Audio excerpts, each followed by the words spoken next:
ನಮಸ್ಕಾರ. ಟಿವಿ 13 ಕರ್ನಾಟಕ ಸುದ್ದಿವಾಹಿನಿಗೆ ನಿಮಗೆಲ್ಲರಿಗೂ ಸ್ವಾಗತ. ನಾನು ನಿಮ್ಮ ರಚನಾ ಚಂದ್ರಶೇಖರ್. ಇಂದು ಬಸವ ಜಯಂತಿ ಪ್ರಯುಕ್ತ ಕನ್ನಡ ಮತ್ತು ಸಂಸ್ಕೃತಿ ಇಲಾಖೆ ವತಿಯಿಂದ ಆಯೋಜಿಸಿದ್ದ ಕಾರ್ಯಕ್ರಮದಲ್ಲಿ ಭಾಗವಹಿಸಿ ಬಸವಣ್ಣನವರ ಭಾವಚಿತ್ರಕ್ಕೆ ಪುಷ್ಪಾರ್ಚನೆ ನೆರವೇರಿಸಿ ಕಾರ್ಯಕ್ರಮಕ್ಕೆ ಚಾಲನೆ ನೀಡಿ ಬಸವಣ್ಣನವರ ತತ್ವ ಆದರ್ಶಗಳನ್ನು ಪಾಲಿಸಬೇಕು, ಅವರು ಹಾಕಿಕೊಟ್ಟಂತಹ ದಾರಿಯಲ್ಲಿ ನಡೆಯಬೇಕೆಂದು ಬಸವಣ್ಣನವರನ್ನು ಕುರಿತು ಹಾಸನ ಶಾಸಕ ಸ್ವರೂಪ್ ಪ್ರಕಾಶ್ ಮಾತನಾಡಿದರು.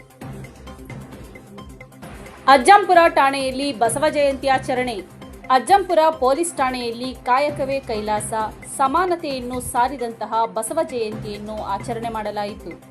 ಪಿಎಸ್ಐ ಡಿವಿ ತಿಪ್ಪೇಶ್ ಮಾತನಾಡಿ, 12ನೇ ಶತಮಾನದಲ್ಲಿ ಸರ್ವರನ್ನು ಸಮಾಜದಲ್ಲಿ ಏಕತೆಯನ್ನು ತಂದಂತಹ ಮಹಾನ್ ಪುರುಷ ಬಸವೇಶ್ವರರು ಎಲ್ಲ ಸಮಾಜಗಳನ್ನು ಒಂದೇ ಮುಖ್ಯ ವೇದಿಕೆಯಲ್ಲಿ ಅಂದೇ ತರಲು ತುಂಬಾ ಕಷ್ಟಪಟ್ಟು ಆಗಿನ ಶತಮಾನದಲ್ಲೇ ಅಂತರ್ಜಾತಿ ವಿವಾಹ ಮಾಡಿಸಿದರು.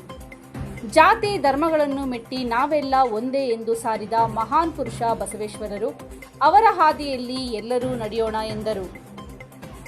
ಸಿಬ್ಬಂದಿಗಳಾದ ಮೂರ್ತಿ, ಓಂಕಾರ್ ಮೂರ್ತಿ, ಸತೀಶ್, ರಾಜಾ ನಾಯ್ಕ್, ಸತೀಶ್ ಇತರ ಸಿಬ್ಬಂದಿಗಳು ಇದ್ದರು. ವರದಿ ಸೊಲ್ಲಾಪುರ ಶಿವಮೂರ್ತಿ ಎಸ್ ಅಜ್ಜಂಪುರ, ಟಿವಿ 13 ಕರ್ನಾಟಕ.